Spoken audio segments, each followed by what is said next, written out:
अस्सलाम वालेकुम दोस्तों कहा जाता है कि अगर दुनिया में कहीं जादूगरी मौजूद है तो वो दुबई के पास है। उसे अगर सोने की रियासत कहा जाए तो भी गलत ना होगा, क्योंकि दुनिया में की जाने वाली सोने की 40% तजारत दुबई में होती है। यहाँ जराइम की शरह ज़ीरो है और अमीर लोग शेर और चीते को साथ लिए घूमते हैं। यहाँ के बस स्टॉप भी एयर कंडीशन हैं। कई लोगों की गाड़ियों को एक जगह से दूसरी जगह हेलीकॉप्टर के जरिए ले जाया जाता है। और अगर आप दुबई की चलचलाती धूप से तंग आ चुके हैं तो आप शॉपिंग सेंटर्स में जाकर मसनूई स्नोफॉल से लुत्फ अंदोज हो सकते हैं। दुबई में पिज़्ज़ा डिलीवरी के लिए भी महंगी स्पोर्ट्स कार्स का इस्तेमाल किया जाता है और पेट्रोल पानी से भी ज़्यादा सस्ता है। लेकिन सभी जानते हैं कि 25 साल पहले दुबई एक सहरा था और ये वो वक्त था जब कराची शहर दुबई से 1000 गुना ज़्यादा तरक्की याफ्ता था और यहाँ ट्राम्स चला करती थी और बेहतरीन हस्पताल और तालीम की सहूलियात मुयस्सर थी। मगर उस वक्त दुबई के लोगों को 2 वक्त का खाना भी मुश्किल से नसीब होता था। पुराने दुबई के बारे में जानने से कबल मौजूदा दुबई के बारे में जानना ज़्यादा ज़रूरी है। कहा जाता है कि इंसान अपने वसाइल से नहीं बल्कि अपनी सोच से तरक्की करता है। हीरो की जन्नत कहलाए जाने वाले दुबई के पास अपना कुछ भी नहीं था, ना पानी और ना ही कोई ज़रूरी वसाइल थे। यहाँ दरियाफ्त होने वाला तेल का ज़ख़ीरा भी दूसरी बड़ी अरब रियासतों के मुकाबले में कम था।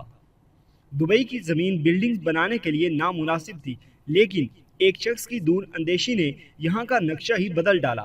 आप सब जानते हैं कि दुबई की आबादी का सिर्फ 10% हिस्सा ही वहाँ के आबाई लोगों पर मुश्तमिल है। यानी यहाँ 220 ममालिक के लोग आते हैं जो यहाँ मेहनत मजदूरी करते हैं और दुबई का निज़ाम चलाते हैं। दुबई में बिजली मौजूद नहीं थी, लेकिन यहाँ के ज़हीन शेखों ने चौराहों पर सोलर पैनल लगा रखे हैं जो बिजली बनाते हैं। यहाँ का पानी पीने के काबिल न था, लेकिन फिल्ट्रेशन प्लांट्स के ज़रिए समुंदर के पानी को ही पीने के काबिल बनाया जाता है। अगर बात की जाए तो दुनिया का सबसे पहला 7 स्टार होटल बुर्जुल अरब हो, या इंसान का बनाया हुआ सबसे बड़ा ज़ख़ीरा, या दुनिया का सबसे बड़ा फूलों का बाग हो, या दुनिया का सबसे बड़ा शॉपिंग मॉल हो, आपको सब कुछ यही मिलेगा।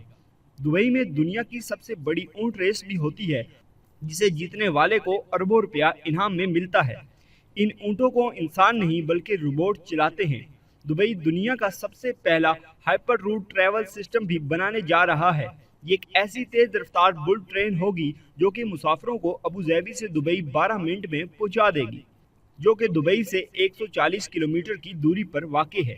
दुबई में ऐसे रोबोट्स भी बनाए जा रहे हैं जो चोरों को पकड़ेंगे। फ्लाइंग टावर्स जो हम कभी फिल्मों में देखा करते थे, दुबई में हकीकत में मौजूद हैं। इन फ्लाइंग टैक्सीज को कंप्यूटर के जरिए चलाया जाएगा। दुबई एक ऐसा प्राइवेट कंट्रोल सिटी बनाने जा रहा है जिसमें सब कुछ ऑटोमेटिक हो जाएगा और ऑटोमेटिक ट्रेन और रोबोट्स वगैरह वहाँ भी मौजूद होंगे। एक शीशे में कैद इस सिटी के दर्जा हरारत और मौसम को कंट्रोल किया जा सकेगा। यही नहीं, यहाँ कोई आलूदगी होगी और ना ही कोई धुआं होगा। आज दुबई में कोई ऐसी जगह नहीं है जहाँ आम आदमी को इंटरनेट दस्तयाब ना हो। यहाँ क्राइम रेट ज़ीरो है और अगर आपने पुलिस में कोई रिपोर्ट दर्ज करवानी है तो आप अपने मोबाइल के ज़रिए भी करवा सकते हैं। रिपोर्ट दर्ज होते ही दुनिया की महंगी तरीन पुलिस आपका मसला सबसे पहले हल करेगी। दुबई की तरक्की का ये आलम है कि दुनिया की 50% क्रेन्स जो बिल्डिंग तामीर करने में इस्तेमाल होती हैं, हर वक्त यहाँ मौजूद रहती हैं। दुबई हमेशा ऐसा नहीं था। 1960 में दुबई कहत का शिकार था और दूसरे शहरों जैसा कि अबू धाबी में दरियाफ्त होने वाले तेल के ज़खायर के मुकाबले में यहाँ दरियाफ्त होने वाले तेल के ज़खायर काफ़ी कम थे, जो कि दुबई की अकादमी को चलाने के लिए काफ़ी कम थे। ऐसे में शेख रशीद बिन सईद मखतूम को दुबई की हुक्मरानी मिली। ये एक दूर अंदेश इंसान था। इन्होंने सोचा कि अगर तरक्की करनी है तो तेल के ज़खायर पर इन्हिसार नहीं करना होगा। शेख साहब ने प्लान बनाया कि दुबई को ऐसा बनाकर पेश किया जाए कि दुनिया भर के लोग अपना पैसा और कारोबार दुबई लेकर आएँ, जिससे ऑटोमेटिकली तरक्की का अमल शुरू हो जाएगा।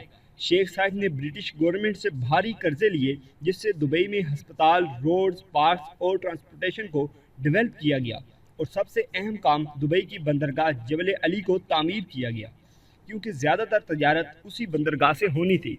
ये सब तामीर करने के लिए पाकिस्तान, इंडिया और बांग्लादेश से सस्ती तरीन लेबर मंगवाई गई, क्योंकि दुबई के गर्मा गर्म मौसम में सिर्फ यही लोग काम कर सकते हैं।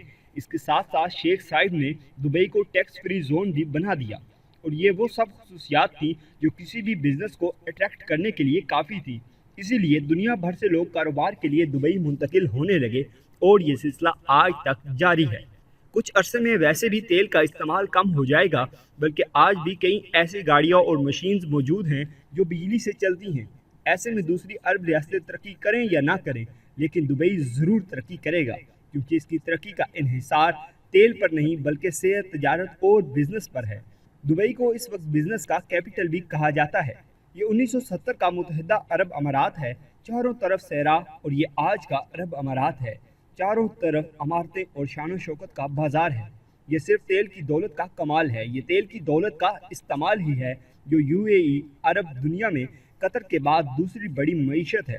دبئی کے پاس دنیا کے 7ویں بڑے تیل کے ذخائر موجود ہیں۔ جغرافیائی لحاظ سے دبئی ایک چھوٹا ملک ہے اور اس کا رقبہ 83,000 مربع کلومیٹر ہے، جو کہ پاکستان کے علاقے گلگت بلتستان سے کچھ ہی زیادہ ہے۔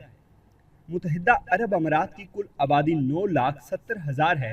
دبئی کی آبادی میں بھی تیزی سے اضافہ ہو رہا ہے۔ متحدہ عرب امارات میں 70% لوگ غیر ملکی ہیں جو پاکستان، بھارت اور بنگلہ دیش سے نوکری کی تلاش میں آئے ہوئے ہیں۔ دبئی تجارت کے ساتھ ساتھ سیاحت کے حوالے سے بھی کافی اہمیت کا حامل ہے۔ خاص طور پر دبئی میں موجود مصنوعی جزیرے دنیا بھر کے سیاحوں کو متوجہ کرتے ہیں۔ یہی وجہ ہے کہ مشرق وسطیٰ میں سیاحت کے لحاظ سے دبئی کا پہلا نمبر ہے۔ دبئی کی سیاحتی صنعت اتنی بڑی ہے کہ یہاں ہر سال 1,50,00,000 لوگ سیر کرنے آتے ہیں۔ خلیج ٹائمز، جو کہ دبئی کا سب سے بڑا نیوز چینل ہے، اس کے مطابق دبئی ہر سال $7.5 ارب سیاحت سے کماتا ہے۔ UAE کی تجارت کے حوالے سے بھی ایک خاص اہمیت ہے، کیونکہ یہاں 40 سے زیادہ فری ٹریڈ زون موجود ہیں، یعنی ایسے علاقے جہاں کاروبار کرنے والے پر کوئی ٹیکس نہیں ہوتا اور نہ ہی اس سے پوچھا جاتا ہے کہ وہ کہاں سے پیسے لا کر کاروبار کر رہا ہے، اور نہ ہی اس کی شناخت کو دنیا میں پیش کیا جاتا ہے۔ یہی وجہ ہے کہ دنیا کی زیادہ تر ملٹی نیشنل کمپنیوں کے مرکزی دفتر دبئی میں موجود ہیں۔ دفاع کے حوالے سے بات کی جائے تو دبئی ایک محفوظ ملک ہے اور اس کے اپنے کسی ہمسائے یا عالمی طاقت سے خراب تعلقات نہیں ہیں، لیکن عرب سپرنگ کے بعد UAE کو کسی ممکنہ صورتحال سے بچنے کے لیے دبئی کی حکومت نے کئی دفاعی اقدامات کیے ہیں۔ آپ حیران رہ جائیں گے کہ دبئی، جس کا کوئی دشمن بھی نہیں ہے، لیکن اس کا دفاعی بجٹ پاکستان سے 3 گنا زیادہ ہے۔ پاکستان کا دفاعی بجٹ $7 ارب ہے، جبکہ دبئی کا دفاعی بجٹ $22 ارب۔ آج دبئی کے پاس 65,000 افراد کی فوج موجود ہے جو جدید ٹیکنالوجی سے لیس ہے۔ UAE فضائیہ کے پاس 4th جنریشن کے میراج 2 تھنڈر طیارے بھی موجود ہیں، جن کی تعداد 49 ہے، اور دنیا کے مانے ہوئے جیٹ فائٹر F-16 طیارے 55 کی تعداد میں موجود ہیں۔ یعنی UAE اپنے خطے کی طاقتور فضائیہ ہے۔ UAE امریکہ کا قریبی اتحادی ہے، جس کی وجہ سے دنیا بھر سے ہتھیار خریدنا اور اپ ڈیٹ کرنا UAE کے لیے کوئی مسئلہ نہیں ہے۔ پچھلے 20 سالوں میں UAE نے امریکہ کے ساتھ مل کر عرب ملکوں میں سب سے زیادہ جنگوں میں حصہ لیا ہے۔ ان جنگوں میں افغانستان میں جنگ، 1990 کی خلیجی جنگ اور داعش کے خلاف جنگ شامل ہے۔ UAE اپنے خطے کی معاشی طاقت تو ہے ہی، لیکن اس کے ساتھ ساتھ دفاعی اور سیاسی طاقت بھی ہے۔ دبئی مزید ترقی کی طرف گامزن تو ہے، لیکن اس کی ترقی کا زیادہ دار و مدار تیل پر ہے اور یہی اس کی کمزوری ہے، جبکہ دوسری طرف باقی عرب ممالک تیل کے متبادل ذخائر دریافت کر رہے ہیں۔ اس کے علاوہ دبئی میں اظہار خیال کی آزادی اور انسانی حقوق کی صورتحال اچھی نہیں ہے۔ میڈیا پر حکومت کا 100% کنٹرول ہے اور غیر ملکی مزدوروں کے حقوق کا خیال نہ رکھنا ایسی باتیں ہیں جن کی وجہ سے UAE کی عالمی ساخت اچھی نہیں ہے۔ اگرچہ انسانی حقوق کے حوالے سے کسی بھی ملک کی عالمی ساخت اچھی نہیں، لیکن UAE پرامن ماحول، معیشت اور سیاحت کے حوالے سے کم مقام رکھتا ہے۔ تو دوستوں، یہ تھی آج کی ویڈیو۔ اگر آپ کو ہماری آج کی ویڈیو پسند آئی ہو تو اس کو لائک کریں۔ اس کے متعلق کوئی سوال ہو تو کمنٹ باکس میں اپنی رائے کا اظہار ضرور کریں، اور ہمارا چینل سبسکرائب کرتے ہوئے ساتھ موجود گھنٹی کا بٹن بھی دبا دیں۔ شکریہ۔